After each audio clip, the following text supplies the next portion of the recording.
What's going on, everybody? Welcome to a special episode of Families Anonymous. We are having a conversation, and we're titling this the Drew Brees conversation. I got a number of people on here with me to have this conversation today. I got my boy Quentin from the NOLA. What's going on, Quentin? Well, what's on? What's good? Got my boy Ezell. What's going on, E? What's going on, yeah? We got the lovely Shawn in the building. Hey, Shawn. Hey, how you doing? Good. And we got some other people that are going to jump in, and we're going to get this thing going. This conversation hurts. And I'm going to tell you, it hurts on so many levels. Because when these words came out of Drew Brees' mouth, I was disappointed. I was highly disappointed. And it was disappointing on the level of not Drew. You know, and for us to hear what was said and for us to, you know, dive into what was said, it gave me a different perspective on a lot of different things. It gave me a different perspective on how to look at these type of conversations, how to understand why what was said. It's just a lot. It's a lot. So I brought everybody here today to have this conversation. I want to start with Quentin first. Quentin, you're down there. You in Louisiana, born and raised Louisiana. How was this for you? For me personally, I'm gonna kind of echo what you said. It really hurt because down here in New Orleans, a lot of people like we love and respect and revere Drew Brees. And you know, when he made those comments about 3.5, 4 years ago about not wanting to kneel for the flag, people were kind of upset about it a little bit, but they were still willing to like kind of just say, you know, we'll give him a chance to educate himself and kind of like get caught up on why the players are kneeling and whatnot. So to see us come back around 3.5 years later, and for him to still have that stance, it was almost like a slap in the face to a lot of people in New Orleans, especially the Black community. So it like, I can't speak for everybody, but most of the people that I know and been around, and like most of the reactions I've been getting from like social media and just being out and about in the city, a lot of people initially were like really upset and like not but really pissed off at Drew Brees for that. So because they felt like he was being, you know, insensitive or being tone deaf to like the real issue. It's like, you know, we understand that your grandfather's fought in World War II and all that, but it's not about that right now. It's about, you know, the Black community and about Black people kind of protesting and kind of not literally fighting, but like fighting to be treated equally and like not be victims of police brutality. I'm sorry, getting caught up, but yeah. So that was like really that was really like the tone of the city immediately after. So it really took me back, and I was really disappointed. Now, Shawn, I saw your post right after this happened, and I'm trying to make sure I didn't hit the wrong button on you, Shawn, to change the sound. Okay, there you go. Good, you unmuted.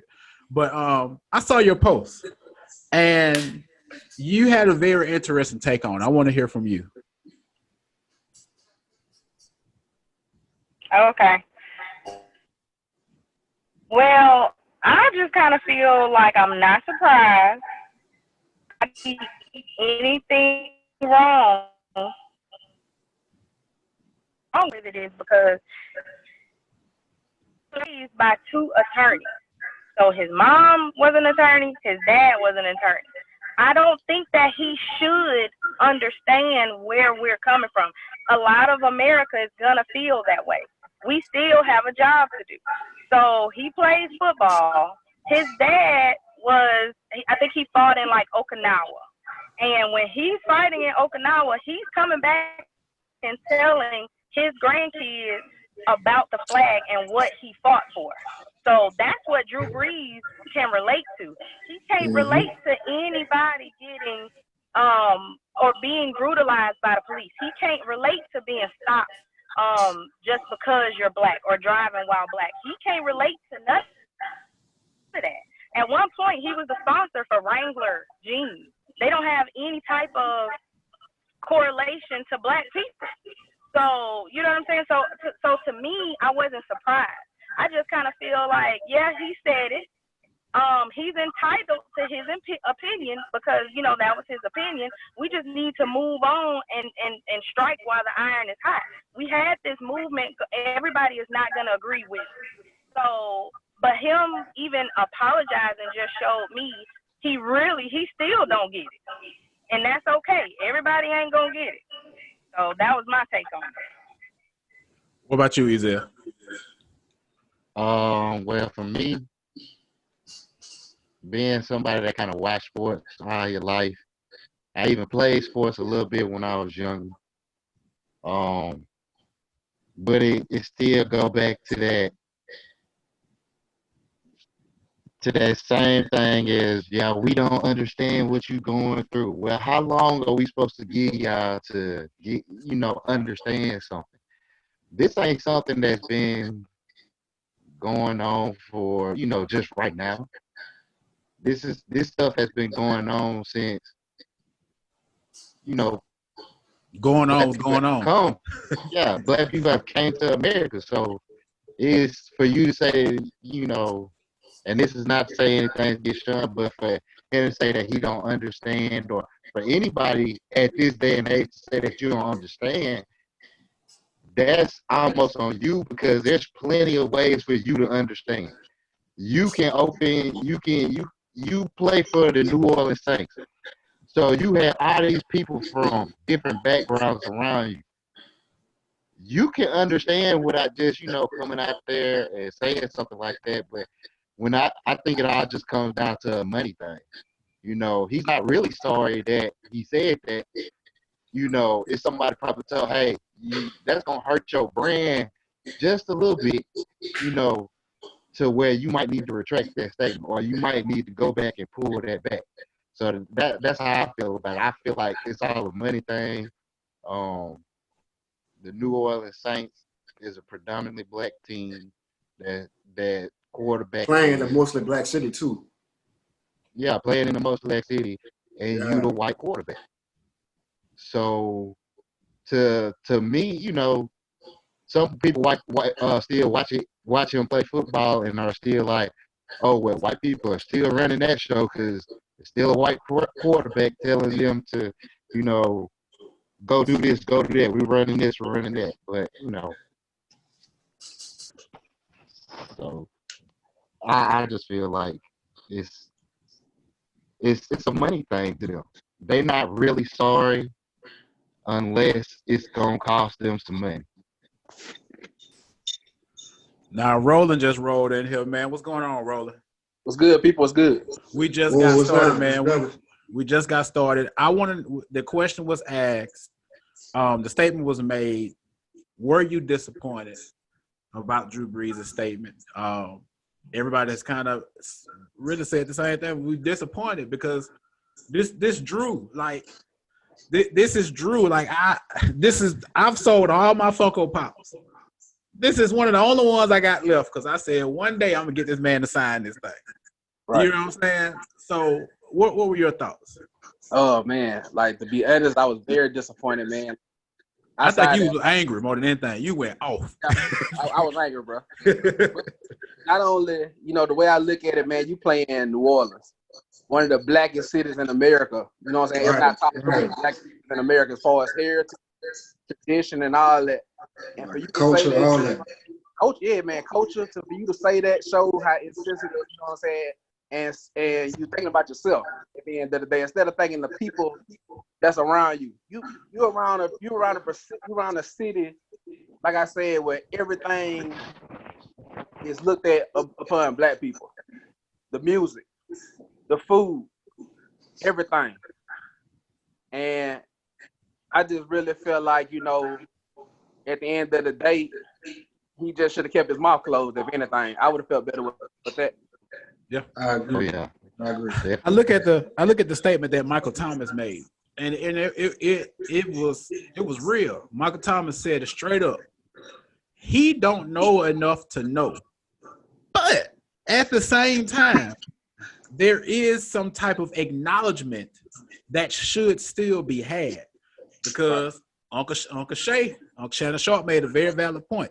You have been in the locker room with us from Pee Wee to Tiny Mike, Exactly. to middle school to high school to Purdue, and in New Orleans.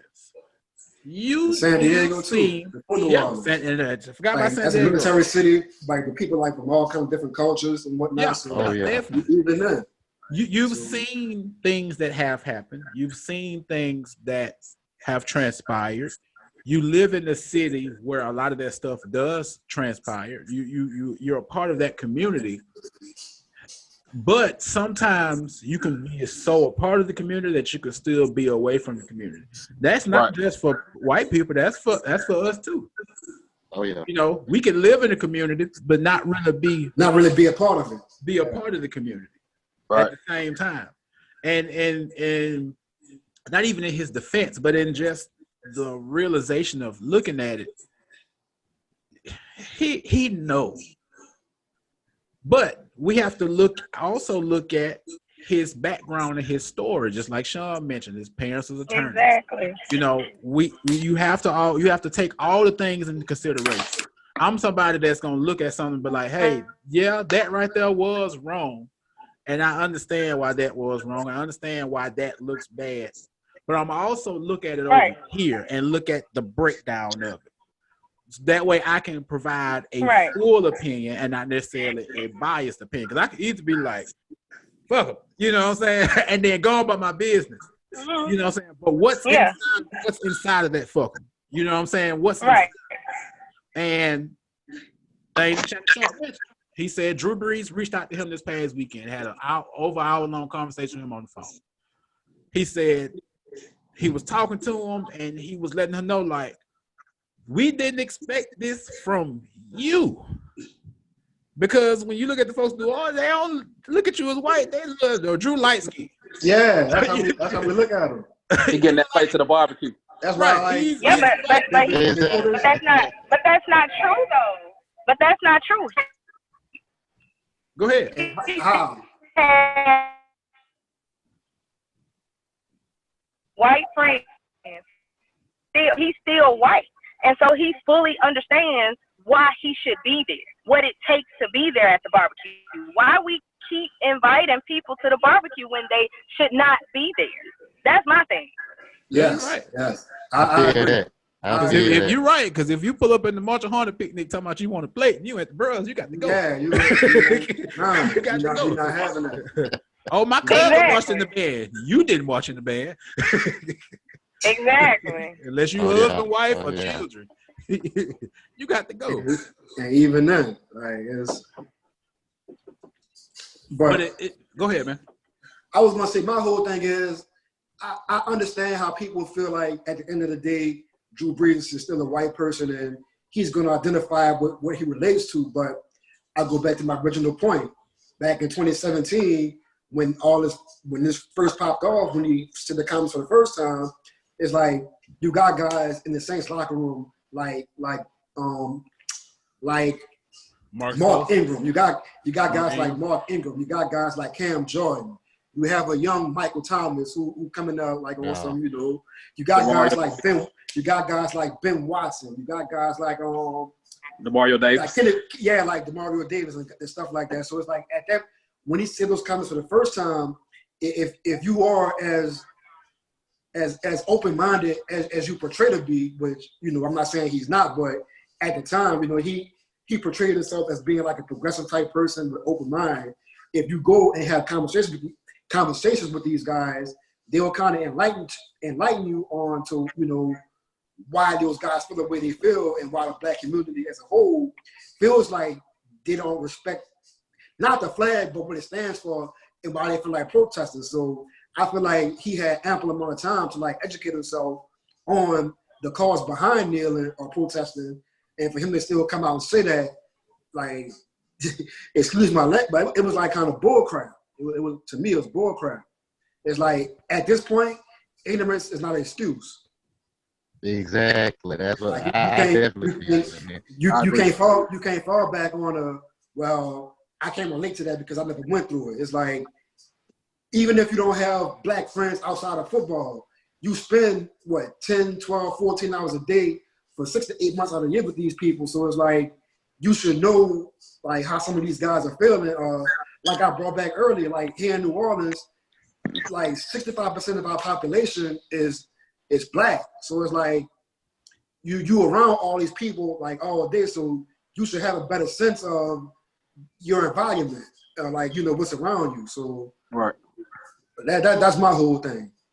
I'm Like, gonna tell you, I like, understand what Sean was saying, but at the same time, I'm not really feeling that. I'm gonna tell you like that. Well, What really killed me though, man, was with the white But people. no, not you, Sean, but like just that excuse or that rationale that people are giving out. I understand, but you keep saying he should have a sense of, and he should.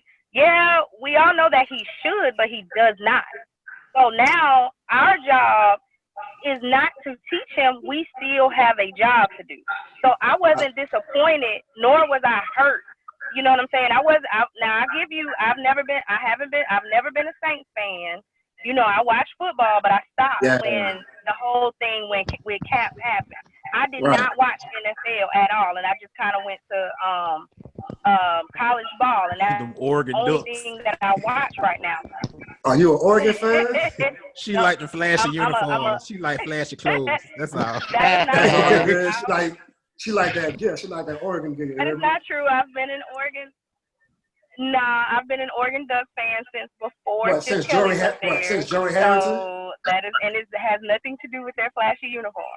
However, I stopped watching NFL ever since that happened to Cap, because I felt like, okay, we need to make a stand. We, as being the people, need to make a stand. And however, everybody kind of talked about.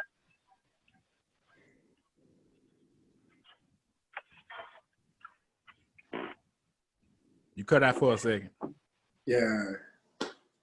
Well, until she come back, I'll kind of elaborate, because she made a good point saying, you know, we keep saying that he should know, but it's not our responsibility to teach him. But, you know, maybe with me being here in New Orleans, like being born and raised in New Orleans, being a Saints fan my whole life, it just hit different down here, because a lot of people, you know, born in New Orleans, like, we really take that kind of shit to heart. Like, you know, we grew up in it. It's like, I mean, I'm pretty sure y'all know a few people from the city, but it's like, if y'all met people from New Orleans, we're like real passionate and like real, like just into have a pride about our city. So it's like, to hear somebody that we feel like we adopted as one of our own, to like have those kind of, and I can't even say he's racist and nothing like that, because I don't feel like he's racist, but to have somebody that we feel like is one of our own, to feel like he's tone deaf to, you know, things we're going through, and we feel like he's a member of our family, we kind of feel like that really hurt us. Because, you know, like guys like myself and Darrell, we go to bat for Drew Brees, you know, almost on a daily basis, like in sports debates and stuff like that. So, like, for us to invest the better part of 14, 15 years into defending him and to come back and to hit it, it just kind of hurts. And like Sean said, you know, at the end of the day, we still got a job to do, but we still human and we still have emotions. So I'm not from New Orleans. I'm from Mobile. You know where Mardi Gras started at. Y'all 2 hours away, hey, chill with that. This is a historical fact. These are historical facts. In 1703, Mardi Gras went on in the state of Alabama. But look, when I hear that, I go back to Jay-Z line. I say, y'all made it a hot line. We made it a hot song. So y'all started Mardi Gras. Okay. But we perfected it, you heard me? So yeah. But shout out Mobile. Shout out Mobile. I fuck with Mobile. Everybody on here from Mobile. But you got a preacher boy on here too, guys.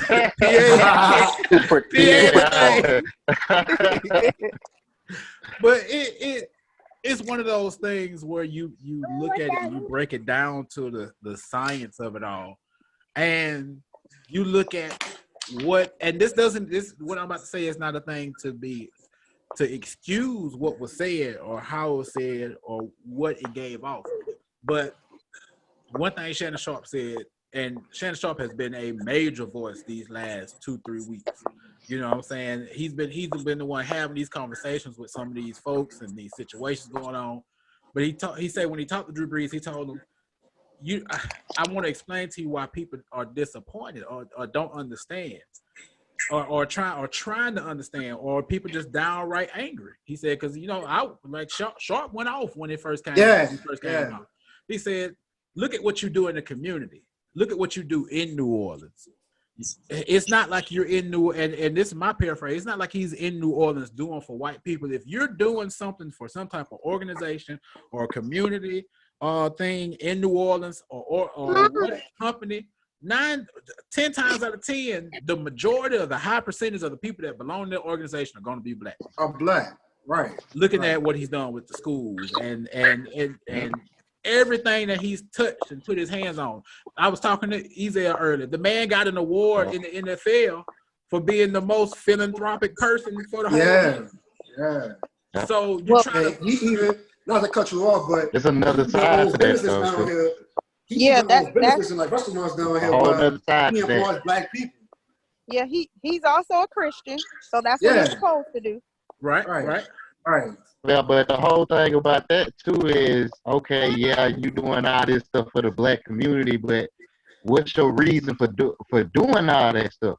If your main reason for doing all that stuff is so you can get a tax write-off and so you can be made to look into this person, then your real reason for doing everything is skewed, because you out here just trying to, make a dollar or make a namesake for yourself instead of just doing the stuff because this is stuff that needs to be done.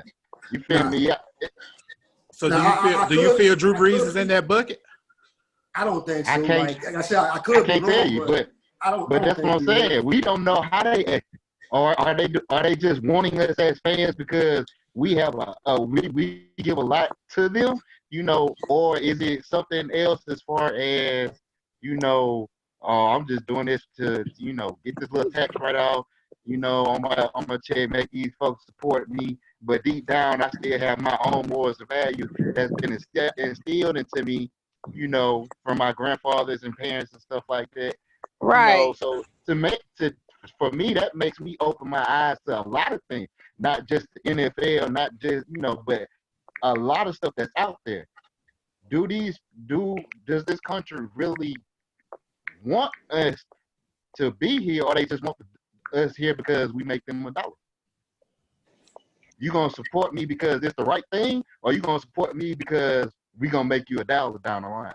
And that's brother, I'm telling you, that's no cap right there, man. Speaking of caps, this cap right here, man, I got from Living in the 90s World. I want you guys to go check out Living in the 90s World they're on Facebook as Dad Hat Deals. They're also on livingintheninesworld.com. This hat was $10. This is a black business. They had a lot of different hats from a different world and living single. They got a lot of different clothing and t-shirts and sweatshirts, all type of material. So we're talking about them today on this podcast episode. So go check them out and check out some of their merchandise. But go ahead, y'all. I forgot who was talking. Oh, I was just saying, I pretty much just made my point on that. Like, I feel like sometimes that they're just dealing with us because we make them $1. We gotta amuse them because, without the black dollar and a lot of this stuff, it would just fall off. Exactly, but we don't realize that, so we don't use that to our advantage. We don't. But that's what I'm saying. Unless we start holding people like Drew Brees accountable for what you say, and that it ain't just gonna be a slap on the wrist.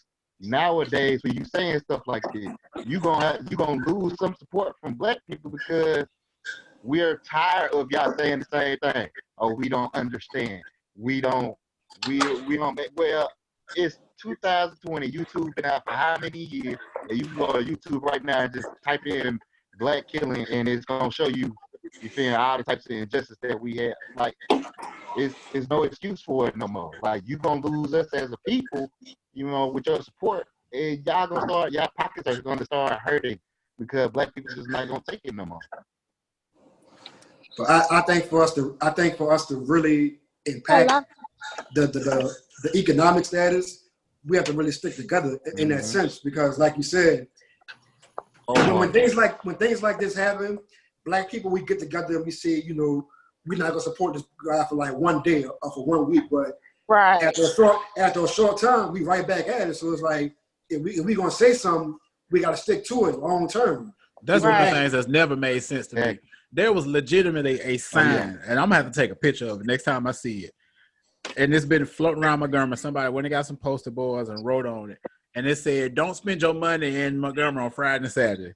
What we gonna do Sunday through Thursday? What about that? What about 5 days?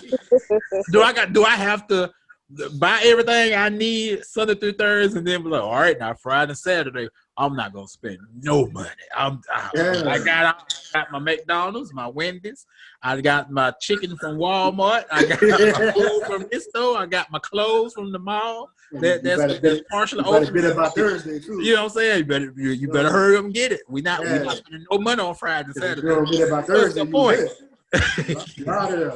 Kid be like, Mom, we going to McDonald's today. Now you know it's Saturday. We ain't going to McDonald's.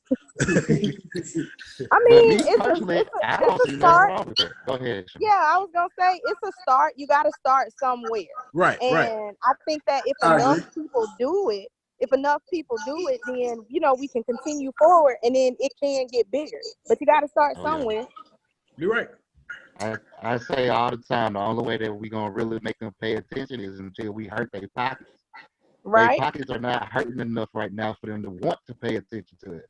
Right. Yeah, they can go on and put some shawls around your neck and get on the knee and post a video and make it seem like you understand, but you really don't understand because nothing until you hurt their pockets. Structurally has changed. Nothing structurally has changed. You just saying, I'm sorry. Yeah. But if you say you sorry, that's like me asking God to forgive me for the same sin over and over again. Expect to get into heaven. Like, it's like, but no change has been made. You just asking for forgiveness over and over and over again. Exactly. You ask for forgiveness. It's almost like if it takes for me. Go ahead, Quinn. Well, I was gonna say it's almost like you say, man, look, you know.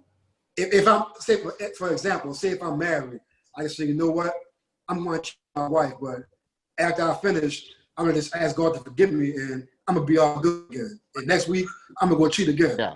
But if I'm not suffering any real consequences, I don't have any reason to stop or to change my ways. So, I definitely agree with that. Yeah. And I feel like we also, as a people, we got to be willing to sacrifice. So if that mean I got to do a little extra shopping on another day so I can make a point. So, you know, my daughter or my sons, you know, coming up behind me, don't have to go through the same thing we going through, then we got to be willing to make that sacrifice. And we can't be like, I don't want to be uncomfortable. I want things to change, but I'm not willing to give up anything for that change. And that's how I feel like us as a people are talking right now. Like, we want things to change, but we don't want to do nothing. And to that, I say this. I'm all about sacrificing, but why do we have to sacrifice a certain way? Like, why can't we say, you know what? Instead of spending our money here, let's spend our money with only Black businesses. Like, why can't we find a Black grocery store in Montgomery or Mobile or New Orleans or Chicago or LA to spend our money at all the time? Like, why can't we do that? So that way we're hurting them, but we're not hurting ourselves either because we're not giving up anything. Like how Shawn said, we don't realize our own potential. You know, there are pretty much Black people that own stakes and establishments in every facet of business. So why can't we find these Black dry cleaning places or these Black grocery stores or Black owned gas stations or you know a Black franchise type Subway or McDonald's? Like why can't we do that? No. Like why do we have to say we definitely can. And we can, but it's a matter of organizing. Yep. It's a matter of organizing. Yeah. I feel that. I'm definitely behind that. Go ahead, man. Go ahead. I'll say I'm definitely behind that because, you know, that's one of the biggest things that I'm definitely harping about a lot. And I've recently put a Facebook post on that. We gotta We just got to come together as one. Now, I think me and Malcolm was talking about this earlier. We have to, have more pride in our own businesses. Like for me, For sure. it's some stuff, and I'm gonna just be real honest. It's some stuff black people do, and I'll be like, why would you do that so mediocre? Like you expect your own people to come buy from you, but your own people has a certain standard. So whatever you producing for your people has to meet up with that standard. If that standard ain't being met, your people ain't gonna want it. So that's why a lot of us, we be like, I'm not gonna go shop at no black place because one day rude. I gotta go up in there. I gotta deal with somebody else's problem. Especially at like a McDonald's or something like that. But that's one of the rudest places in the world. Black owned, white owned. I don't care We're notorious for that. Be sitting there ready to order your food. They didn't have all like this. So we gotta have that type of respect for ourselves. Righteous. And then our products are gonna speak for itself, and more of ourselves. Ourselves are gonna want to buy our stuff because we got that own pride behind our stuff. Yeah. And we just don't see that right now.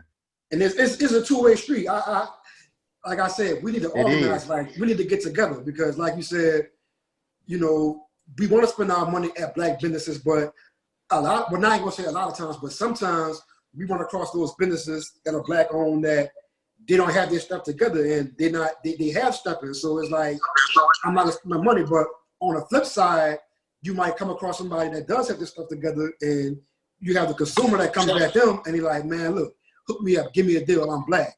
All right, you're not going to the other establishments asking them for a deal. Like if a female wants some help or something like that, you're not going to the Korean spot saying, man, look, Chun Li, give me a deal. Chun Li. Oh yeah. You got a big point right there. A real big point. We can't cheat ourselves. We can't cheat ourselves. And I don't mean like I'm just using examples. I got another example. But speaking of black businesses, last night I dropped a new episode of the 101 series where we're talking about black businesses and the stigma of black business, and we were legitimately having the conversation we're having now about black business. So go check that episode out. And a black business I want to shout out is Blendia by India. That's my god sister, India. She has her own beauty skincare line. I use the beard oil. I know my beard growing back, y'all. I cut it off. Corona got my beard. Coming back. Watch out, I was coming. But she has a line of beard, I'm about to say beard bombs, bath bombs, beard butters, skin care, skin scrubs. India has it all. She also has her calendar coming out, where it's a calendar featuring women for every month of the year who have gone through different things, whether it be divorce, domestic violence, self-esteem, and confidence issues. So go check out blendiabyindia.com on Facebook. Check out her website, Blendia by India. She's on TikTok because I made her get on TikTok, and she's also on Instagram. So go check my girl India out. Now I used an example earlier, and Shawn, I'm finna use this example. We were talking about black businesses, and then we're gonna get back to Drew Brees. And Ezell made a point about how don't try to give me no raggedy product. Now, you got a lot of females out there now that's selling eyelashes. And they'll try to sell eyelashes for $70, but them be the same eyelashes that be at the hair store. See, she already know I'm going. Them to be the same eyelashes in the box that be in the box for $5.99 at the hair store. Oh yeah. But they want to sell it to you, Shawn, for $70. And you know for a fact that's that same LA Colors box that be at Dollar Tree. and we can't do that to our folks because you got some folks who don't know and don't do their research and they just spend the money. You know what I'm saying? It's good to have a business and it's good to be a black business, but don't cheat your black people. Don't do that. Yeah, I agree. I mean, you hit the nail on the head. I just think that a lot of these, sometimes it's not even about them trying to get over. They just don't have a lot of business sense. So they don't have anybody telling them, well, if you sell it for this price, you'll sell more and you're going to sell out, meaning you're going to have more money at the end of the quarter when it's time. You know, they don't really have the business sense to know that, hey, I can't mark up this price or I can't do this, because to tell you the truth, we're spending that money on eyelashes at other places. Like it's other places that's, you know, selling eyelashes, and it's the same price as the person that's black, you know, selling it. But, you know, a lot of times we just don't have the business sense or the know-how to market and then sell it to where, okay, I'm gonna sell out. Yeah, you're right. That's a good point. They that's don't have that form. They don't have that formal training, not training, but just like you said, like that formal business sense. Right. Yeah. So like you said, That's a training. one Like of you the gotta things be that I trained to do, think that way. Right. one of the things that I do is I go into high schools and I teach, you know, a business economics class, simply because a lot of our high schools, they're not getting it. And a lot of these high school kids, they got businesses already. Mm-hmm. Yeah, they selling hair, doing hair, makeup, eyelashes, they're doing it all. But who's teaching them how to be successful? Nobody. Right. You're right. And to bring it back around, it is, like I said, it was so disappointing, but it's also understood that this is just the way not only Drew Brees, but a lot of white people think. I mean, a lot of them think that there's way. no way, there's no other way to sugarcoat it or talk about it. Am I still a Saints fan? I'm still a Saints fan.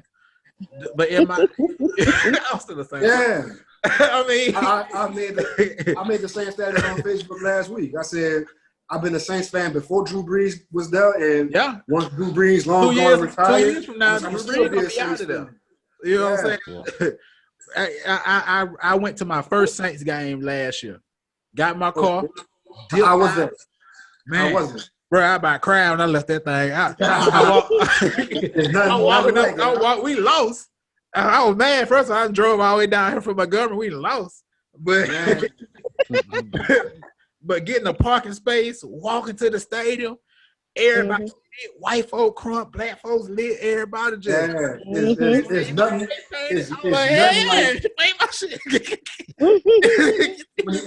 when you watch games on TV and y'all hear everybody talk about how the crowd in New Orleans is so energetic.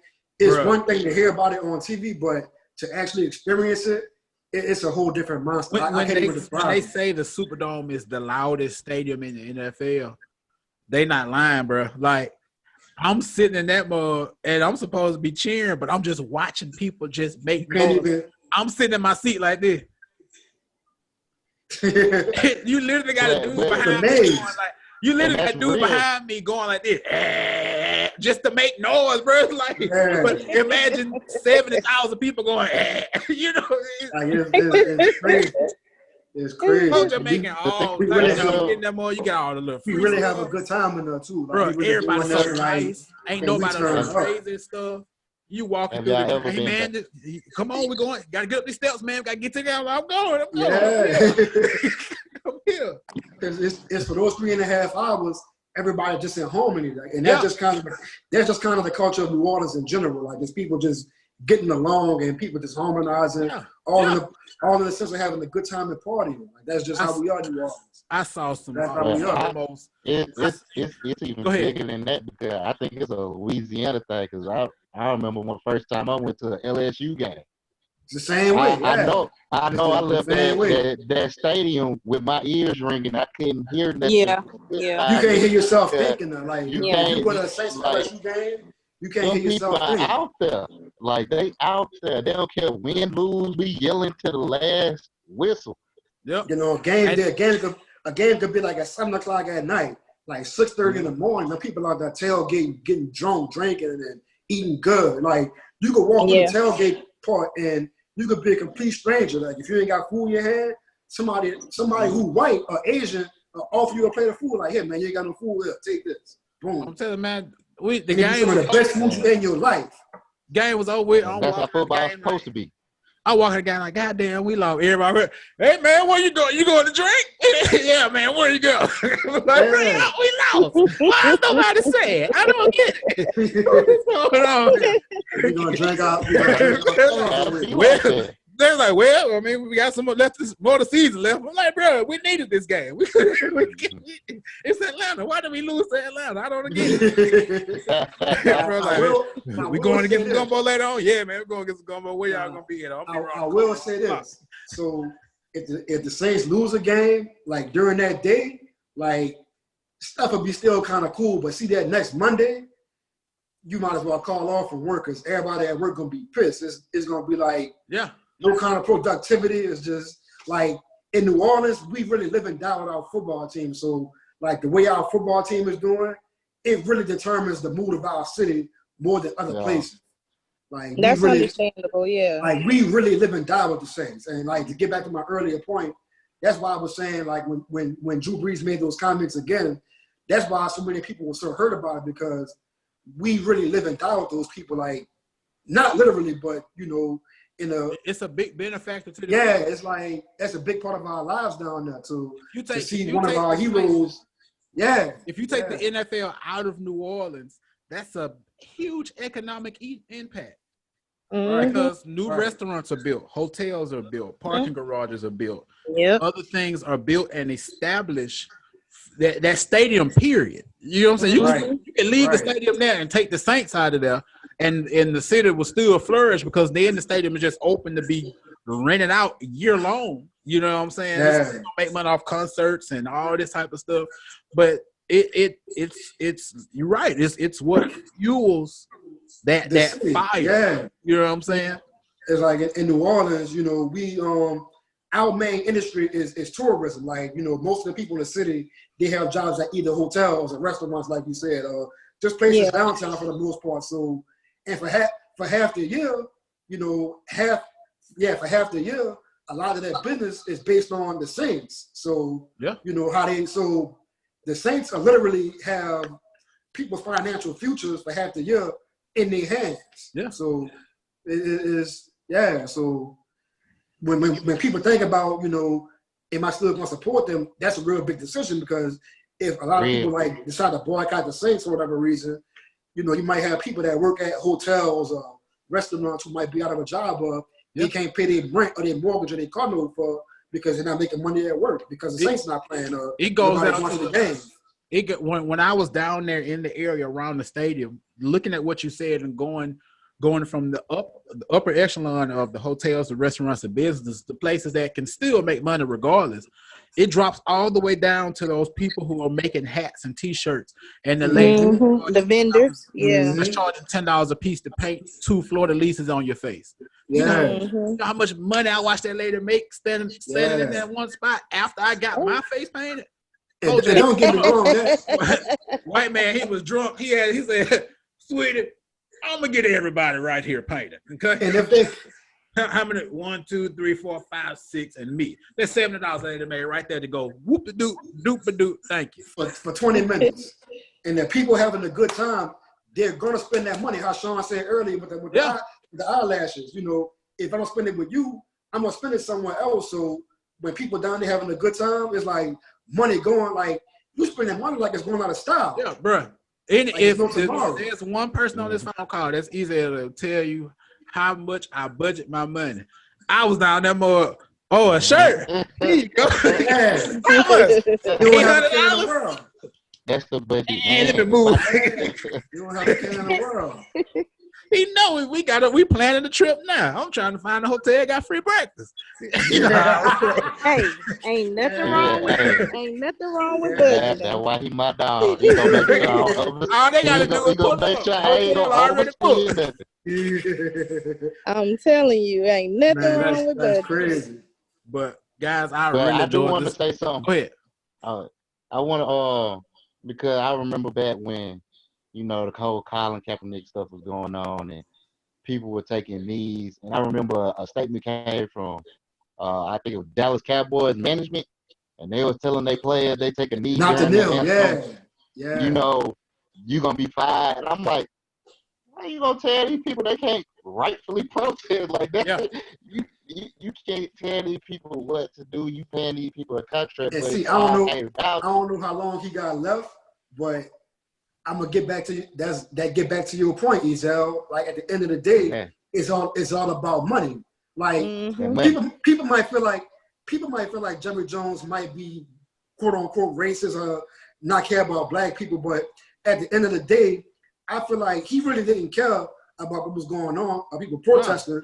All he cared about is if I know that dollar. I know he's like, man, I know I live in Central Texas. I know most of my fan base is conservative and they respect the flag. So if I got a bunch of black players kneeling during the national anthem, I might lose half my fan base, and I'm the most profitable football team. So if I lose half my fan base, I'm losing money. So hell no, y'all can't kneel. Like, I understand what y'all going through, and I sympathize with y'all, but that's my money at the end of the day. And I'm not saying I agree with that, but I'm just thinking about that might have been his way. If you're thinking in their head, because Jerry Jones is like, kneel, hell no, y'all ain't kneel. Y'all gonna mess up this tourism. I get right. Like, man, how much? Y'all know how much I just paid for this brand new $100,000 a day on the ground. What are you talking about? But didn't he go out and kneel at one point? With he did. It was like a week or so later. He did. Before he had to. That's what I'm saying. Yeah. After the way they did it, he came out the next week, and he came out holding all their hands like they was like wrapped in arms. Right. And they kneeled before the anthem. So he's like, I'm gonna stand with y'all, but don't kneel during that anthem. I don't care what y'all do when they look. When they say, say, can you see? You better have your ass standing up. You better all be standing up.